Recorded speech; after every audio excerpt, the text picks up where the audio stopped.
এই জগতে তুমি তোমার মনের কথা যাকেই বলো না কেন, তোমার মনের দুঃখ মোচন করতে ইহ জগতের জীব পারুক বা না পারুক, একজন পারে, যিনি আমাকে এখানে পাঠিয়েছেন। তিনিই পারে তোমার দুঃখ মোচন করতে, তোমার জীবনের সুখে ভরিয়ে দিতে তিনিই পারেন, যদি তুমি তাকে ভরসা করো। আমরা তো তাকে ভরসা না করে সংসারকে ভরসা করে বসে আছি, যার জন্য আমাদের অহরহ ত্রিতাপ জ্বালা সহ্য করতে হচ্ছে।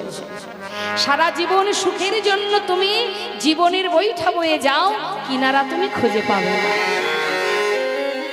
কোনোদিনই খুঁজে পাবে না। এর মধ্যে যতদিন যাবে তত দুঃখের পরে দুঃখ, যন্ত্রণার পরে যন্ত্রণা, জীবনের মৃত্যুকাল পর্যন্ত যন্ত্রণা ভোগ করতে হবে। জগতে সেই একমাত্র সুখী যে জন কৃষ্ণ সুখী সুখী, যে জন গোবিন্দকে ভালোবেসেছে,